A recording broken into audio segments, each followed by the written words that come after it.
Bueno, muy buenas noches para todos. Mi nombre es André González. El día de hoy vamos a continuar un poco con las charlas que hemos venido manteniendo sobre los diferentes riesgos para el día de hoy. Vamos a hablar un tema bien importante de riesgo de liquidez. Como bien lo mostraba yo en el principio de los comentarios, pues en riesgo de liquidez tenemos inicialmente una presentación introductoria donde damos los conceptos básicos de riesgo de liquidez y digamos que este sería el segundo paso a seguir en materia de riesgo de liquidez, que es hablar un poco de los activos líquidos en riesgo de liquidez. ¿Qué es ese concepto de activos líquidos? ¿Para qué sirven? ¿Cómo se utilizan? ¿Y cuál es su descomposición básicamente a la luz de la Superintendencia Financiera de Colombia? Bueno, entonces vamos a arrancar por acá.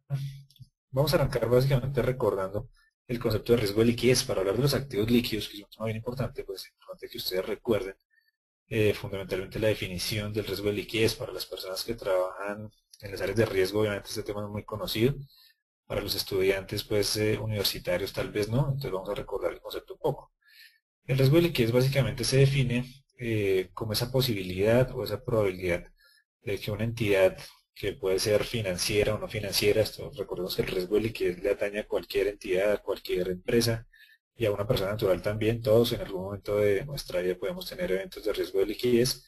Entonces básicamente se define como esa posibilidad de que una persona, una entidad, una empresa o cualquier tipo de persona jurídica no pueda cumplir de manera oportuna y de manera plena con las obligaciones financieras que tiene, es decir, que no tenga los recursos líquidos suficientes para poder cubrir esas necesidades de caja.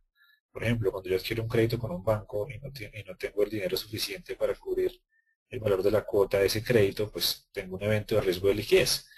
Ahora, imagínense ustedes ese mismo concepto, pero ahora vamos a tratar de verlo a la luz de una empresa, básicamente en el caso de hoy, a la luz de una entidad financiera. ¿En qué eventos uno puede estar en riesgo de liquidez en el caso de una entidad financiera? Como les digo, esto aplica para cualquier tipo de entidad y de persona natural. La definición también nos dice que esa posibilidad de no cumplir con esas obligaciones, pues básicamente se debe a la insuficiencia de recursos líquidos, es decir, que yo no tengo la cantidad de caja o de niveles de liquidez necesarios para poder cubrir esas necesidades. O también a la necesidad de asumir costos inusuales de fondeo. ¿Qué significa eso? Muchas veces cuando pasa mucho en las empresas y en las personas naturales también, entonces vamos a hacer el ejemplo con las personas naturales que es mucho más sencillo. Sucede que una persona, por ejemplo, no tiene los recursos suficientes para cubrir una deuda, para cubrir la cuota de un crédito, como lo estábamos nombrando anteriormente. ¿Qué puede suceder? Pues básicamente lo que hace una persona es que busca a otra persona o a otra entidad financiera que le preste dinero para cubrir el pago de la primera obligación y en algunas ocasiones pues tiene que asumir unas tasas de interés muy altas para poder cubrir el primer crédito. Eso sucede mucho. Así como le pasa a una persona, eso también le puede pasar a las entidades financieras. Puede ser que en algún momento, por necesidades de liquidez, para poder cubrir un crédito, necesiten tomar otro crédito. Y en ocasiones ese nuevo crédito puede ser a tasas de interés superiores a las del crédito inicial. Entonces miren que en este caso el riesgo de liquidez se materializaría en mayores cobros de tasa de interés, es decir, mayores rendimientos que yo debería pagarle a los bancos por el fondeo que me están brindando. Pues a eso se refiere ese concepto. Y la importancia del riesgo de liquidez pues, se puede mirar desde el punto de vista del riesgo sistémico y eventuales corridas de depósitos. Cuando el riesgo de liquidez en las entidades financieras, normalmente solamente con el hecho de que una entidad financiera entre en problemas de liquidez puede asustar al mercado y al público en general y pueden ellos suponer que de pronto ese problema no es de una entidad sino de muchas entidades. En esos casos, mucha gente lo que hace es salir a los bancos a retirar sus recursos y eso se llama una corrida de depósitos. Eso pasó en Argentina hace más o menos unos 7 años y ha pasado en diferentes partes del mundo. Acá en Colombia tuvimos un evento parecido, no alcanzó a ser una corrida de depósitos, pero sí tuvimos un evento de riesgo de liquidez hace un par de años importante. Bueno, medición del riesgo de liquidez. Básicamente, entremos en lo que nos interesa hoy, que son los activos líquidos de mercado. ¿Qué es eso? Vamos a definir ese concepto y vamos a mirar sus componentes y vamos a ver para qué es importante. La idea es que en otras sesiones, una vez entendido el concepto que es el que vamos a brindar el día de hoy, realicemos un ejercicio numérico para calcular los activos líquidos de mercado de cualquier entidad. Eh, Dentro de la medición del riesgo de liquidez que se utiliza, y básicamente acá vamos a citar lo que nombra la superfinanciera en el capítulo 6 de la circular 100 de 1995, que es el capítulo que rige todo lo referente al sistema de administración de riesgo de liquidez. Básicamente ellos dicen que el IRL es el indicador de riesgo de liquidez, es decir, el instrumento mediante el cual ellos van a calcular, bueno, en realidad las entidades financieras van a calcular cuál es ese nivel de posible riesgo de liquidez que pueden tener las entidades y que posteriormente va a ser remitido o dado a conocer a la superfinanciera para su control y vigilancia. El IRL básicamente, de acuerdo a la definición de la super, es utilizado por las entidades financieras para realizar un seguimiento a sus niveles de caja, es decir, lo que busca la superfinanciera con este indicador de riesgo de liquidez es vigilar y estar atento a que las entidades financieras efectivamente tengan los recursos líquidos suficientes para cubrir sus obligaciones de corto plazo. Este tema, digamos, puede tener varios subtemas. Uno de ellos es el riesgo de liquidez visto en el corto plazo o en el largo plazo. Son temas bien diferentes. Este indicador básicamente está enfocado en el corto plazo. También la super define que con este indicador se busca definir la capacidad para responder ante requerimientos de liquidez bajo diferentes escenarios, es decir, un escenario moderado donde los requerimientos de caja son suficientes, donde se conocen los flujos de caja futuros, y otro elemento y otro, digamos, escenario donde el tema está mucho más estresado, es decir, que los flujos de caja pueden ser más altos, las tasas de interés de los créditos mucho más altas, los ingresos por flujos de caja de la entidad financiera menores. Bueno, hay diferentes formas de hacer estrés por estos escenarios, y así como en cualquier otro riesgo, lo ha nombrado Sandra Mateos en riesgo de crédito, los escenarios de estrés testing que se pueden realizar en riesgo de crédito, se pueden realizar en riesgo de mercado, pues también se pueden realizar en riesgo de liquidez. Bueno, el IRL, ¿de qué se compone? Básicamente tiene dos elementos. Uno son los ALM, que es nuestro tema de hoy, que básicamente se definen como los activos líquidos ajustados a mercado y a riesgo cambiario. Ya vamos a ver qué es eso exactamente. Es el primer gran componente del IRL, y el segundo son los RLN, que son los requerimientos de liquidez netos. Como les comento, hoy nos vamos a enfocar en este primer componente únicamente. Obviamente el tema es muy extenso, la idea es solamente hablar un poco del ALM y que, digamos, a ustedes les quede claro el concepto.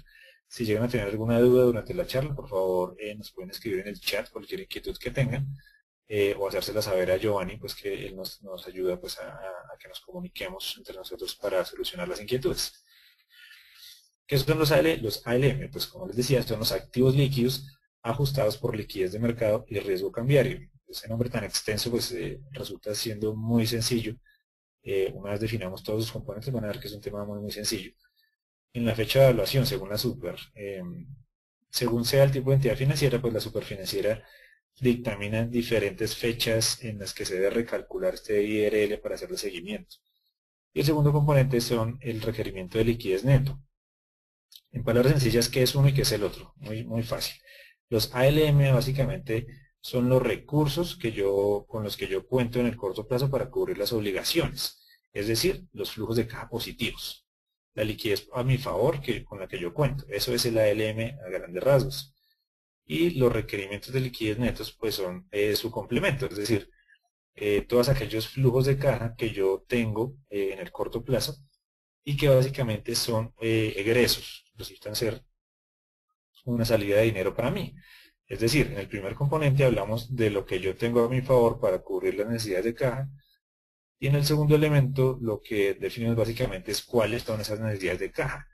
Obviamente por simple intuición uno supone que el IRL debe ser entonces siempre positivo o mayor a cero. Claro, eso que implicaría que los ALM, es decir, los activos que yo tengo a mi favor, líquidos, vamos a ver el concepto de liquidez en unos segundos, son suficientes para cubrir, son suficientes o mayores, obviamente preferiblemente mayores, para cubrir los RLN, es decir, todas las salidas que yo tengo de dinero en el corto plazo. Esa es la definición en palabras sencillas.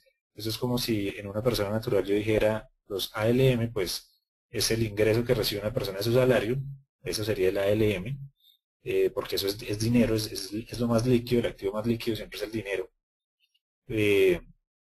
Y yo a eso le restara todas las salidas de dinero que tiene la persona, es decir, lo que paga en arriendo, lo que paga en la universidad, lo que paga, no sé, por el mercado, etcétera, etcétera, y hiciera una resta, pues yo buscaría básicamente que ese indicador fuera positivo. Eso en una persona natural, básicamente lo que hacemos acá es llevarlo de una forma obviamente un poco más compleja a una entidad financiera. Eso a grandes rasgos es el concepto. Entonces, entremos ahora a comprender de qué se componen los ALM, que eso es lo que nos interesa para la charla de hoy. Pero antes de eso definamos qué es liquidez, o sea, cómo se define un activo líquido, qué es líquido. Básicamente el líquido es todo activo que está representado en dinero o que es fácilmente convertible en dinero. Obviamente el activo más líquido del mundo pues es el dinero per se, porque es la herramienta o el mecanismo con el que yo puedo hacer transacciones y puedo intercambiar bienes o servicios con otras entidades. Entonces el activo más líquido del mundo. Y de ahí en adelante pues hay una serie de activos líquidos diferentes, como por ejemplo las inversiones de corto plazo, las inversiones en carteras colectivas vista, bueno, los CDTs tienen cierto grado de liquidez, depende a qué plazo se hagan. Bueno, hay un montón de activos con los que uno puede definir diferentes niveles de liquidez. Entonces, ¿qué son los ALM? Pues básicamente lo que les dije son todos esos componentes que generan los recursos o el dinero, básicamente, o los bienes fácilmente convertibles en dinero con los que una entidad puede contar. ¿Para qué? Pues para cubrir esas obligaciones de corto plazo, para cubrir esos requerimientos de caja. Es decir, en el caso de la persona natural, como les comentaba, el mercado, el arriendo, etcétera, etcétera. ¿Qué son a grandes rasgos? Pues representan un colchón de recursos con los que cuenta una entidad, una persona natural, también aplica, para cubrir esas obligaciones. Así se definen los ALM. A la luz de la superfinanciera, esto es extraído del capítulo 6 de la circular 100 que les cuento. Para los que quieran consultar ese capítulo, pueden acceder a la página de la superfinanciera o también en nuestra página www.udresgos.com en el vínculo de normatividad. Van a encontrar ustedes ahí el vínculo a toda la normatividad de la superfinanciera que nos atañe a nosotros en el estudio de riesgos financieros. Por ahí, digamos, también de una forma más rápida pueden encontrar los vínculos. Bueno, volviendo acá, los activos líquidos entonces, según la superfinanciera, corresponden a la suma de el disponible, que es el disponible todo lo que yo tengo en caja, es decir, la plata que las entidades financieras tienen en bancos. Un segundo componente son las inversiones negociables en títulos de deuda. Eso en palabras sencillas, ¿qué es? Es básicamente, por ejemplo, las inversiones que una entidad financiera pueda tener en títulos de deuda pública, los famosos TES. Básicamente, ¿por qué? Porque esos títulos son muy líquidos. ¿Qué implica que sean líquidos? Que yo fácilmente puedo salir a comprar y a vender TES en el mercado. Es decir, si yo tengo comprado unos títulos de tesorería del gobierno, unos títulos TES, y yo necesito caja, pues fácilmente puedo salir al mercado a venderlos y básicamente en cuestión de segundos yo podría vender el papel. Es decir, la capacidad de convertir este título en caja es muy grande, por eso es un activo líquido. También están las inversiones en carteras colectivas abiertas sin pacto de permanencia. ¿Qué es eso? Básicamente son las inversiones que tenemos en los vehículos de muy corto plazo, que son las carteras abiertas, en donde básicamente si yo invierto hoy, pues puedo retirar mis recursos mañana sin ningún problema. Entonces eso hace que esa inversión sea muy líquida, porque yo prácticamente en cualquier momento puedo sacar esos recursos de la cartera colectiva abierta. Eso hace que sea muy líquido, por eso hace parte de los activos líquidos. También están las inversiones disponibles para la venta en títulos de deuda. Esto ya es un tema un poco más normativo. Y es que la normatividad de la super dice que uno puede tener inversiones que básicamente por sus características uno decide mantenerlas en el portafolio de inversiones como mínimo un año. Eso que implica que durante ese año yo no puedo salir a vender el título. Esas son las inversiones disponibles para la venta. Son disponibles para la venta al cabo del año que están en mi portafolio. Esos también son activos líquidos, obviamente tienen un nivel de liquidez menor que los anteriores y dentro del modelo de la super, pues digamos, se ajustan, tienen un haircut, una tasa de descuento como prima de liquidez, es decir, si ese activo vale 120 pesos, lo que hace la superfinanciera es que mediante un haircut hace un descuento del papel y, por ejemplo, si vale 120 pesos, lo ajusta, por ejemplo, a 95 pesos. Básicamente, teniendo en cuenta que durante ese año no lo va a poder vender. Entonces, ajusta el activo como herramienta de liquidez, fundamentalmente. Y también están las inversiones hasta el vencimiento. ¿Cuáles son esas? Básicamente son todas las inversiones obligatorias que tienen que hacer las entidades financieras en títulos emitidos por el gobierno, como por ejemplo los bonos de solidaridad para la paz, los TREs, que son los títulos de reducción de deuda, los bonos, en su momento los bonos agrarios. Bueno, hay una serie de papeles que fueron diseñados como inversiones hasta el vencimiento, es decir, son inversiones que las entidades financieras por normatividad eh, están obligadas a hacer como una contribución de cierta forma a diferentes objetivos del Estado y por lo tanto las entidades financieras no pueden vender esos títulos sino hasta que se venzan. Es decir, si el papel se emitió a 15 años, pues en 15 años la entidad va a tener los recursos que invirtió en ese título más la rentabilidad esperada. Entonces ustedes se preguntarán, pero entonces, ¿por qué hacen parte de los activos líquidos? Pues la respuesta es muy sencilla, es que básicamente hacen parte de los activos líquidos porque con estas inversiones, básicamente la normatividad le permite a uno hacer operaciones de liquidez con el Banco de la República. Es decir, si yo tengo estos títulos que son hasta el vencimiento, pero por alguna razón necesito liquidez, yo puedo hacer una operación de liquidez con el Banco de la República donde yo le digo a ellos, bueno, mire, yo tengo estos títulos que son obligatorios, por favor recíbamelos como una garantía y présteme dinero equivalente, pues considerando el precio de mercado de este título, présteme el dinero equivalente. Entonces, si, no sé, si el título vale 120 millones, pues bueno, tome el título, reciba el título, señores Banco de la República, y entrégueme caja. Eh, Al cabo de, por ejemplo, no sé, 10 o 20 días, o lo que se define en la operación, el Banco de la República le pide nuevamente los recursos a la entidad financiera, y la entidad financiera le entrega la caja, más obviamente una tasa de interés que paga por ese préstamo de corto plazo, por llamarlo de alguna manera, y el Banco de la República, en contraprestación, regresa el título a su propietario, es decir, al inversionista. Este es un mecanismo de liquidez de corto plazo, es decir, le puede ayudar a las entidades financieras a salir de problemas de liquidez que tengan de corto plazo. Por eso se clasifican como activos líquidos, porque aunque yo no los puedo vender, sí puedo hacer operaciones de liquidez con el Banco de la República, es decir, sí puedo obtener liquidez, perdón, así sea de corto plazo en estos activos. Esa es la razón por la cual hacen parte de los activos líquidos. Bueno, ALM enfoque superfinanciera. Vamos a mirar por acá. Entonces dice que básicamente para el efecto del cálculo de los activos líquidos, todas las inversiones enunciadas sin excepción alguna, es decir, tanto las inversiones que son negociables, que son las que les comenté, que obviamente suelen ser las más líquidas porque yo fácilmente puedo salir a venderlas al mercado, como las inversiones disponibles para la venta, como las inversiones hasta el vencimiento, pues todas, sin excepción alguna, deben computar por su precio justo de intercambio. ¿Cuál es el precio justo de intercambio? Pues básicamente el precio de mercado. Es decir, el valor, la cantidad de dinero que una persona estaría dispuesta a pagar por ese título valor. Es decir, el precio en promedio, que en promedio el mercado estaría dispuesto a pagar por ese título. Esto básicamente lo pide la superfinanciera porque sobre ese precio de mercado es que finalmente, digamos, uno puede pensar en la caja que puede obtener. Si uno sabe que el precio de mercado de un título son 200 millones de pesos, pues uno más o menos tiene una idea en la cabeza de que cuando salga a vender el papel al mercado, aproximadamente le van a pagar 200 millones de pesos. Puede ser que le paguen más, puede ser que le paguen menos, depende de las condiciones del mercado y depende de qué tanta demanda haya por el título. Si hay muy poca demanda, seguramente el precio de venta no va a ser 200 millones, sino 150, 180 millones. Si la demanda es muy alta, puede ser que el título se venda por un precio superior a su precio de mercado. Eso depende de cada título o valor. Y bueno, es un tema que vamos a profundizar cuando hablemos nosotros acá de valoración de inversiones y de precios de intercambio o de fair value, que es un tema bien interesante en todos estos temas de inversiones de portafolio. Eh, También dice la super que cuando no sea posible por alguna razón estimar el precio de mercado, pues lo que se debe hacer es tomar el valor que tenga ese activo líquido y computarlo por el 50% de su valor en libros. ¿Por qué? Básicamente lo que dice la super es, mire, si usted no puede calcular, no tiene una metodología de valoración que le permita determinar cuál es el precio justo de intercambio de un título o valor, si usted no tiene una metodología, entonces usted a mí no me puede garantizar que el valor que usted tiene en libros, por ejemplo, ese título, va a ser el valor por el cual lo va a convertir en dinero el día que lo venda.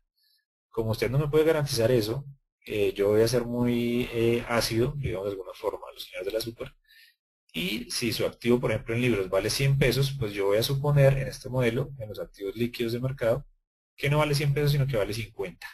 Porque usted no me puede garantizar que cuando lo salga a vender, lo va a poder vender a 100. Entonces, en términos de riesgo de liquidez, yo me voy a cuidar y voy a obligarlo a usted a que se cuide y va a suponer usted que ese papel no vale 100, sino que vale 50. Es una forma de prevenir posibles escenarios de riesgo de liquidez. ¿Por qué? Porque si yo digo que el papel en libros vale 100 pesos, eso no implica que si yo salgo a venderlo lo pueda vender en 100 pesos. Y si yo supongo que sí, que lo puedo vender en 100 pesos, pues lo que estoy haciendo es inflando el indicador de riesgo de liquidez.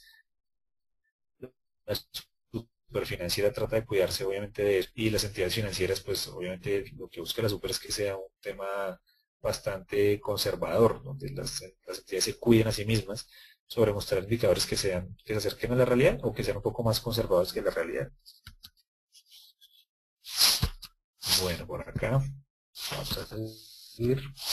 Componentes de los activos líquidos de mercado. Vamos a ver tres formulitas y con eso terminamos la sesión. Si tienen inquietudes, estamos abiertos a cualquier inquietud en cualquier momento. Entonces, bueno, esta formulita que tenemos acá básicamente es lo que a la luz de la super es la fórmula para calcular los activos líquidos de mercado. Entonces tiene dos componentes solamente. Uno son los ALAC, de acuerdo a la metodología de la super, que son los activos líquidos de alta calidad. Como yo les comentaba, hay diferentes niveles de liquidez en los activos. Hay activos que son más líquidos que otros. Por ejemplo, son los títulos más líquidos en Colombia. Después están los papeles, no sé, de deuda privada. Después, bueno, hay una serie de niveles de liquidez.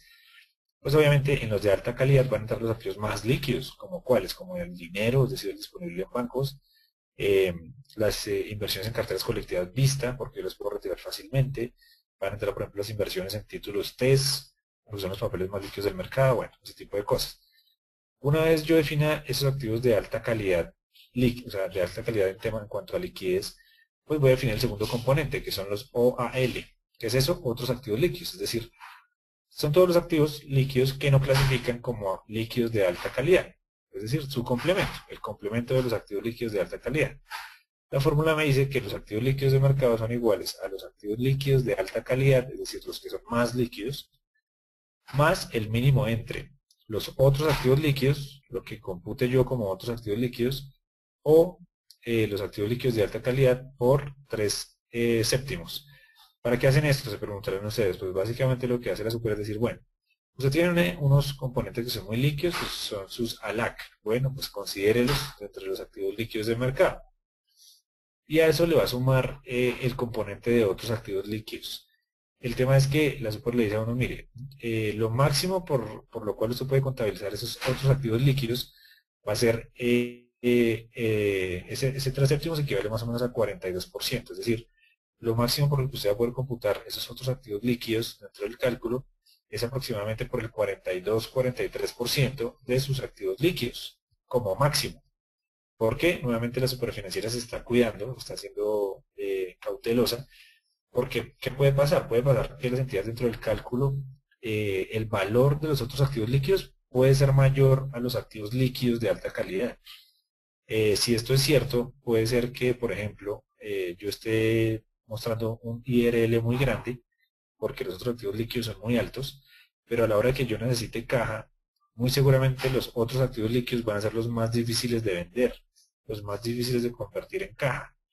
Como van a ser los más difíciles, la superfinanciera los está castigando y está diciendo, mire, como máximo, usted me los puede, digamos, los puede computar dentro del cálculo de los ALM por un equivalente a 3 séptimos de los activos líquidos de alta calidad, es decir, por un equivalente al 42.8%, exactamente 3 séptimos, de los activos líquidos de alta calidad. Nuevamente la superfinanciera se está cuidando de que no se muestren indicadores que no son muy ciertos.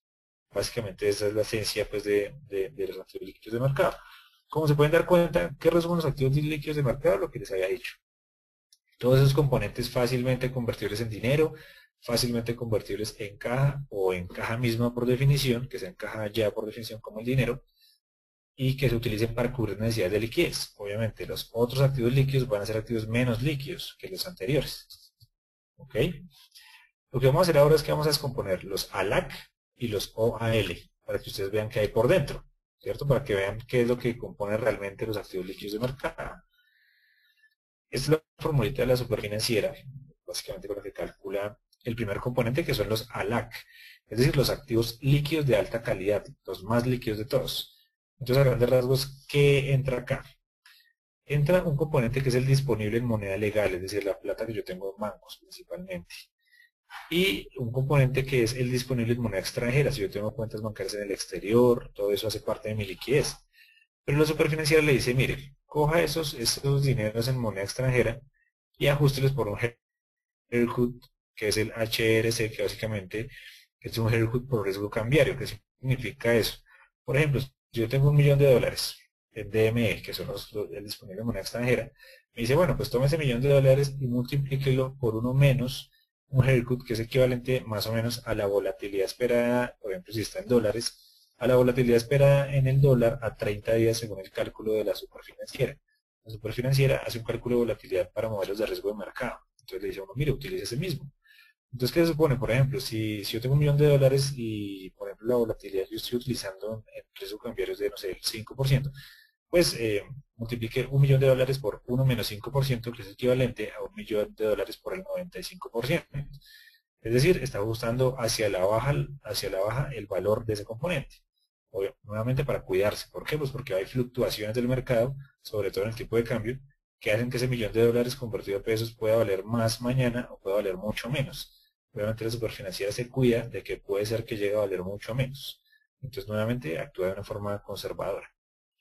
Dice, bueno, tome esos recursos y a eso súmele un componente que tiene varias letricas ahí como un poquito complicadas para leer, pero que significan el precio justo de intercambio de la inversión de alta calidad en moneda legal. Es decir, le dice a uno, tome todos los títulos de deuda pública que usted tenga, tome todas las inversiones en carteras colectivas vista, bueno, todos esos componentes que tienen, que son de alta calidad en términos de liquidez, y sume esos componentes teniendo en cuenta el precio justo. Miren ustedes que acá hay un componente de sumatoria. Entonces dice uno, pues bueno, sume todo el precio justo de intercambio de todas esas inversiones, multiplíquela por el nominal para que usted sepa cuánto vale eso en pesos en este caso, y eso multiplíquelo otra vez por un haircut, que en este caso es un haircut por liquidez de mercado. Como yo les decía, por ejemplo, los TES son los más líquidos del mercado. Entonces, en la página del Banco de la República, en otra ocasión podemos ver exactamente en dónde está esa información, eh, está la información de la tasa de descuento que se tiene que utilizar para mostrar la prima de liquidez que tiene cada título. Obviamente, me invento los números, obviamente esos números obviamente siempre cambian en la página del Banco de la República, pero por decirles algo, por ejemplo, dicen, bueno, si son TES, que son los más líquidos, ajústelo solamente por el 3%, por decir algo, es decir, al precio de mercado, quite el 3% por liquidez. ¿Eso que supone? Que de pronto si yo tengo que salir a venderlo, pues es posible que el mercado me exija que yo le dé una prima del 3% en el título, entonces yo lo tengo que vender por debajo en un 3% de su precio de mercado, eso es lo que supone ese haircut. Pero por ejemplo, si son títulos de deuda privada que son menos líquidos, es decir, que se transan menos en el mercado, seguramente ese haircut del Banco de la República va a ser más grande, es decir, no va a ser 3% como en los test, sino que puede ser 15%, 30%, etcétera, etcétera, depende del título. Entonces lo que está haciendo esto es cogiendo el precio de mercado de todos los títulos que yo tengo de alta calidad en términos de liquidez y les descuenta una tasa, les descuenta, digamos, una fracción de su precio para ajustarlos o para tratar de representar la prima de liquidez. Eso es lo que hace. Después de eso dice, bueno, súmele el precio justo de intercambio de la inversión de alta calidad, pero en moneda extranjera, es decir, exactamente el mismo procedimiento anterior, pero para los activos o los títulos valores que equivalen a inversiones inversiones en el extranjero o títulos que están expresados en monedas como el dólar, el euro, el yen, bueno, el yuan, cualquier tipo de moneda.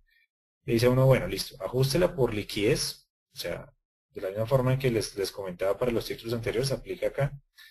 Pero aparte de la prima que le da a usted a disminuir el precio de mercado de esos títulos por liquidez, también les va a disminuir otra vez por una prima de riesgo cambiario. Es decir, la super dice, es posible que usted lo tenga que vender por debajo del precio de mercado, que es el haircut de liquidez, pero también es posible que usted, cuando lo vaya a vender por la volatilidad del tipo de cambio, usted los tenga que vender aún más baratos en pesos, porque, por ejemplo, hubo un efecto negativo en el comportamiento del dólar que afectó su inversión. Entonces la superfinanciera se cuida de los dos enfoques, tanto del nivel de liquidez que tenga el activo, como el nivel también el efecto negativo que puede tener, por ejemplo, la volatilidad en el tipo de cambio. Bajo esos conceptos se cuida la superfinanciera. Entonces, en conclusión, ¿qué son? Pues todos los activos líquidos de alta calidad ajustados, siempre ajustados. ¿Por qué? Por el efecto de la liquidez que tenga el papel, que puede afectar positivamente o negativamente su venta, y también por el efecto que pueda tener el tipo de cambio cuando las inversiones están en diferentes monedas, ¿no? Básicamente es el concepto. Dice la superfinanciera que la característica de alta calidad la poseen el disponible y aquellos activos líquidos que recibe el Banco de la República para operaciones de expansión y contracción monetaria, que era lo que les comentaba ahorita. Ahí entran los TES, entran por ejemplo las inversiones obligatorias disponibles para la venta, bueno, todas las que mencionamos anteriormente. Y el otro componente son los OAL, que significan otros activos líquidos, es decir, todos los demás activos que se pueden convertir en dinero en algún momento, pero que son más difíciles de convertir en dinero que los anteriores. Básicamente el ejercicio es prácticamente igual, le dice usted coja el precio de mercado de esas inversiones, de los otros activos líquidos, en moneda local, en moneda, digamos, colombiana en este caso, en moneda local, y ajustelos por un haircut de liquidez, exactamente el mismo concepto del anterior, solamente que este aplica para los otros activos líquidos, es decir, los que son menos líquidos, los que no entran en la categoría anterior. Entonces, coja el precio justo de todos esos títulos, descuénteles un haircut, que obedece obviamente a la prima de liquidez que me exigirían por esos títulos.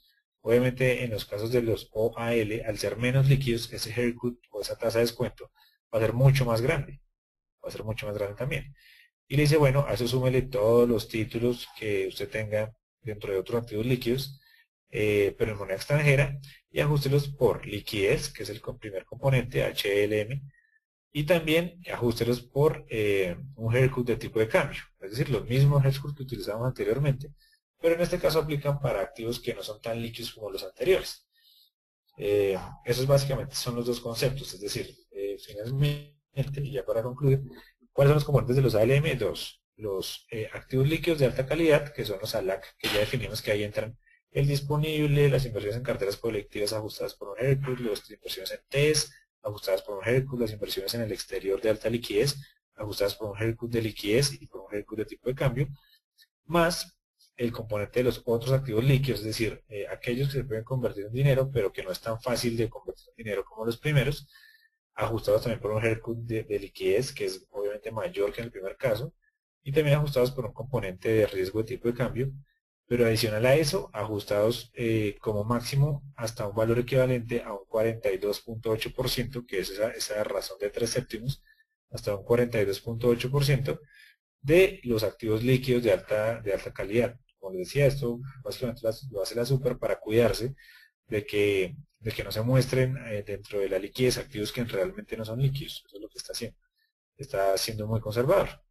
Entonces, básicamente, estos son los componentes de los activos líquidos de mercado. Esta es la definición a grandes rasgos que utiliza la Super. La idea es que con esta información, en otra sesión, hagamos un ejercicio ya numérico. Tomemos datos de un portafolio hipotético y vamos a hacer paso a paso, digamos, todos estos cálculos. Y llegamos finalmente a saber cuáles son, digamos, cuánto valen los activos líquidos del mercado, que es el primer paso previo a hacer el cálculo del indicador de riesgo de liquidez. Básicamente eso era lo que tenemos para el día de hoy. Queremos que ustedes consideren este componente de los ALM, vean la importancia que tienen para cualquier entidad financiera en la medida en que son una herramienta para medir la liquidez, la caja con la que yo cuento para cubrir obligaciones, y que ya en una sesión próxima pues obviamente avancemos en el tema y ya digamos calculemos con datos reales cómo se hace esto paso a paso, es decir, pasar de las ecuaciones a un tema numérico digamos un poco más aplicado. Bueno, muchas gracias. Obviamente tenemos acá una sesión de preguntas mientras ustedes escriben las inquietudes que tengan, que son bienvenidas obviamente. Quiero invitarlos a que visiten nuestra página www.udriesgos.com. Mi nombre es André González. Mi correo para cualquier duda o inquietud que tengan en cualquier tema, en herramientas de inversión, en riesgo de mercado, en riesgo de liquidez, cualquier cosa que les pueda ayudar. Mi correo es agonzalez@udriesgos.com. Y también, como lo mencionaba Giovanni al comienzo de la charla, pues estamos siempre en el Twitter en @udriesgos. Entonces los invitamos a que continúen asistiendo a nuestras sesiones de cada semana. Y los invitamos también a que nos propongan temas todo el tiempo para que avancemos en los temas que a ustedes les interesen. Si ustedes quieren algún tema puntual en riesgo de liquidez, pues es bienvenido, cualquier cosa que les ocurra. No sé, modelos estadísticos aplicados a riesgo de liquidez o, por ejemplo, hacer el modelo de la Super paso a paso, digamos, en Excel para que ustedes lo entiendan y lo puedan manejar. Bueno, lo que a ustedes les interese, en cualquiera de los riesgos, en nuestra página www.riesgos en la sección de capacitación, como lo mostrábamos al inicio de la sesión. están los temas en los que venimos avanzando. Ustedes pueden hacernos solicitudes sobre esos temas. Cualquier tema que se les ocurra alrededor de ellos, pues bienvenidos sean. Y también proponernos temas nuevos en el sentido que ustedes quieran. Entonces, pues bienvenidos, muchas gracias por acompañarnos y estamos abiertos entonces a la sesión de preguntas.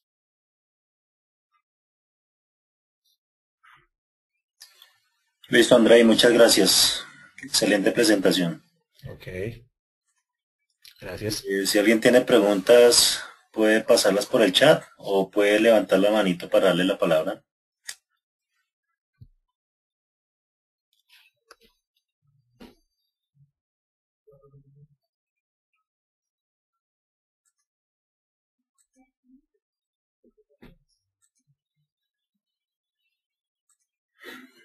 No, Andrei, parece que no tenemos preguntas en la audiencia el día de hoy. Ok. Bueno, entonces, si quieres, esperamos 30 segundos por si llegan a haber dudas, si alguien se anima.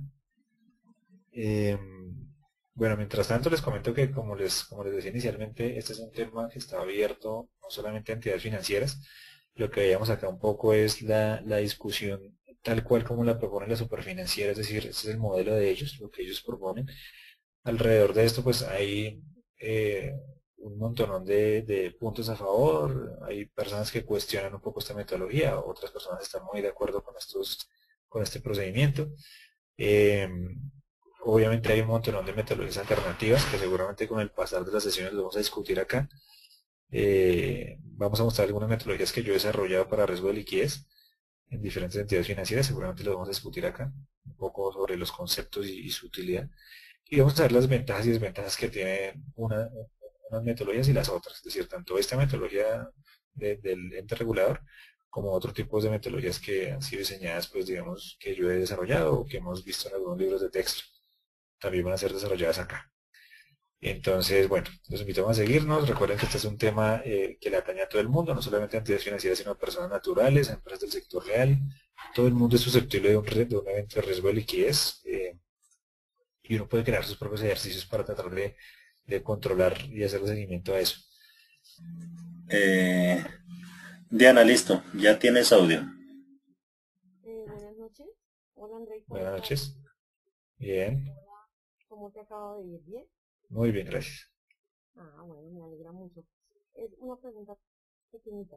Digamos que frente a lo que tú comentas de los activos que son líquidos y los no muy líquidos, a veces uno, y pues personalmente, cuando uno tiene un portafolio de inversión y tiene, por ejemplo, pues de todo, CDT, CDAT, bonos X, a veces uno se queda un poquito colgado porque no es como tan fácil decir qué puede ser líquido y qué no tan líquido. Me hago entender, pues digamos, Sí. uno dice si los test, que son los más líquidos, pero a veces uno tiene un CDT o tiene un bono y uno dice, hijo de madre, no Sí. sé si tú conozcas o de pronto más adelante, a mí me parecería súper chévere un tema sobre si a uno se le puede ocurrir de pronto un indicador o una medida, o ya existe de pronto en el mercado y yo la desconozco, sobre qué le puede uno ayudar a saber de pronto cuando un papel es un poco más líquido que otro, o no sé si sea muy difícil y definitivamente sea el trader el que está todo el tiempo y logre conocer ese tema, pues porque uno de riesgos observa, pero no necesariamente está todo el Sí. tiempo como viendo esos volúmenes, ¿sí me hago entender? Pues mira, esa pregunta es totalmente válida y esto sí es una pregunta que, digamos, cuando uno se sienta a hacer este tipo de cosas, es que le surgen estas dudas. Esta es una duda Sí. supremamente normal cuando uno está modelando riesgo de liquidez. Hay dos respuestas, digamos, que se dividen en dos temas. La primera respuesta es, cuando uno trabaja en riesgos, una de las formas más adecuadas de hacerlas es utilizar un modelo estadístico donde uno básicamente trata de medir la liquidez de todos los títulos valores que uno tiene en un portafolio. ¿Cómo se hace eso? Básicamente el principio o el fundamento para calcular esos haircut que uno debería utilizar deben obedecer al número de veces que el título opera en el mercado. Entonces uno debería tener una base de datos lo suficientemente grande, título a título, categoría por categoría, calificación por calificación, emisor por emisor, rango por rango, donde uno mire qué tantas veces transa en el mercado durante, por ejemplo, los últimos 2 años o los últimos 3 años, bueno, depende de la base que uno pueda armar. Y en función de esos niveles de liquidez, uno debería primar o primar más o primar menos a un título. Entonces, más o menos para que te Ok. hagas una idea, por ejemplo, si uno coge un test del 24, todos los días opera. y todos los días tú puedes ver, no sé, 200 operaciones, a veces 1000 operaciones, a veces 500, bueno, depende del día. Obviamente, hacer ese título, al operar tantas veces durante el día y todos los días de manera recurrente, pues va a hacer que la prima de liquidez que tú asumas por ese título o el haircut que tú asumas sea muy pequeño, que es algo más o menos lo que trata de hacer el Banco de la República. De hecho, hay un paper del Banco de la República, ahorita no recuerdo el número, voy a buscarlo para ponerlo en la página, donde ellos discuten eso, donde ellos discuten cómo calculamos la liquidez de un título. Bueno, esa es una metodología. El principio, más allá de las fórmulas o de las ecuaciones que uno utilice, el principio de esa metodología es el número de operaciones, el número de veces que transa el papel en el mercado. Si tú, por ejemplo, sabes que el 24 transa todos los días y transa muchas veces durante el día, la prima de liquidez que tú le vas a poner al papel va a ser muy pequeña, ¿cierto? Puede ser 2%, 1%, tal vez tender a cero, depende del título. Y a partir de ese título, que es el más líquido, tú puedes tomar ese como base, el número de veces que opera en el día, y si opera todos los días, puedes crearlo con variables dummy. Bueno, hay diferentes modelos ahí. Pero a partir de ese título, tú puedes mirar qué tanto operan durante un día los demás títulos. Entonces, por ejemplo, un bono primera pregunta, ¿opera todos los días? No. Ah, bueno, si no opera todos los días, y dado que el 24 sí opera todos los días, y yo le doy un haircut, por ejemplo, del 2%, pues yo debería calcular un haircut superior, dado que no opera todos los días, superior a ese del 2%, que es la base. Es decir, ese es el punto de partida. Es como, por ejemplo, la semilla. Exacto, es como cuando tú haces una simulación, que tú tienes una semilla. Es una forma de verlo. La semilla en este caso es el 24. ¿Sí me entiendes? Es el 24. Ese sería el principio. Entonces tú, por ejemplo, castigas un título porque no opera todos los días. Entonces tú defines una metodología con la cual determinas ese castigo de cuánto es, de qué prima. ¿Cuál es la prima? Puede ser 10%, 20%, depende, eso depende de la categoría, depende del título, bueno, lo que te digo. La primera razón es esa. Y la segunda razón es, por ejemplo, si se opera todos los días, ¿cuántas veces durante el día en promedio opera? Por ejemplo, si un 24 tú tienes que en promedio hay 500 operaciones y el bono opera solamente en promedio 3 veces al día, pues ahí tiene que haber una prima. Bajo el siguiente razonamiento, obviamente, si no opera todos los días, la prima va a ser mayor a que si sí opera todos los días, ¿cierto? Y bajo otro razonamiento, si sí opera todos los días, pues el que opere en promedio, a un promedio más cercano al test del 24, va a ser menos primado al que esté más lejos de un test, del 24. Eso, digamos, sin entrar en métodos estadísticos, que es obviamente donde uno quiere llegar, pero sin entrar a eso, son los fundamentos que desde riesgos uno debería utilizar. Hay un documento, no recuerdo el nombre ahorita, muy bueno, de un economista español. Bueno, no recuerdo ese texto, yo lo manejé hace mucho rato, como 2 años, que me sirvió para hacer un modelo que yo desarrollé en términos de liquidez, básicamente pensando en eso, donde propone una metodología de ajuste por liquidez de cada título. Es muy chévere, es bien interesante. Y básicamente el principio es eso, el principio es que tú tienes que tener una semilla, un punto de partida. Así como cuando uno hace simulación de Monte Carlo, bueno, cualquier tipo de escenario que uno plantea, uno necesita una semilla. Cuando uno utiliza, por ejemplo, bootstrapping o cosas de ese estilo, uno utiliza una semilla. Acá la semilla sería eso, el papel más líquido. ¿Cuál es en Colombia? Pues los 24. Entonces de ahí uno arranca. Eso desde el punto de vista de riesgos. Y desde el punto de vista, digamos, tal vez un poco más práctico, si uno tuviera el tiempo, obviamente muchas veces no se tiene, pero si uno tuviera el tiempo para solo dedicarse a esto, lo que uno debería hacer es coger título a título de los que componen el portafolio, o por lo menos hacer componentes principales y con eso definir, digamos, los principales títulos que uno tiene en el portafolio, como no sé, las 10 grandes especies o algo así, y preguntarle a otra mesa de dinero, tengo tal título, ¿cómo me lo compra? Y empezar a hacer ese sondeo. Lo que uno hace es comparar la tasa de rentabilidad con la que tú estás valorando frente a la tasa de rentabilidad a la que te lo comprarían. Ahí hay una prima de liquidez. Y no hay nada más cierto que el mercado mismo. Sí, total. Porque finalmente cuando se debe salir a liquidar un papel, uno lo liquida contra el mercado. Y finalmente, más allá de los ejercicios que uno puede hacer, pues el mercado en sí mismo es el que tiene la razón, como decía Dan Smith. Entonces, eso sería lo más justo. Lo más justo sería eso. Obviamente es más tedioso, es un poco más complicado, pero eso sería lo más cerca de la realidad que uno podría hacer. Obviamente lo ideal con eso sería, si uno es muy juicioso y tiene el tiempo y las herramientas, lo que uno debería hacer es hacer ese ejercicio de forma reiterativa, no sé, una vez al mes, por ejemplo. Y con eso uno le haría seguimiento a qué tan líquido en términos reales es el portafolio. Eh, unas, es decir, una cosa es lo que dice la valoración, y cuando hablemos de valoración vamos a discutir muchas cosas ahí. Una cosa es lo que dice la valoración y otra cosa es lo que dice el mercado. A veces la valoración y el mercado es lo mismo, a veces no. A veces la valoración está por encima del mercado, a veces el mercado está por encima de la valoración. Eso depende. Pero a grandes rasgos, digamos, esos son los dos grandes instrumentos con los que uno debería contar. Uno más real que el otro, pero un poco más difícil. Sí. ¿Vale? Bueno, eso es. Muchísimas gracias, muy amable. Bueno.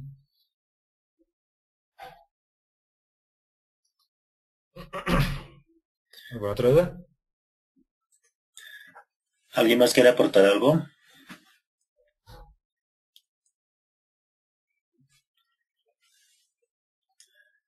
No, André, no tenemos más. Bueno, perfecto. Entonces, bueno, nuevamente muchas gracias por acompañarnos en la sesión de hoy. Vamos a continuar avanzando en temas de riesgo de liquidez en la medida que ustedes así lo sugieran. Los temas, como les decía, están bienvenidos. Cualquier tema que se les ocurra, los podemos tratar hacia adelante.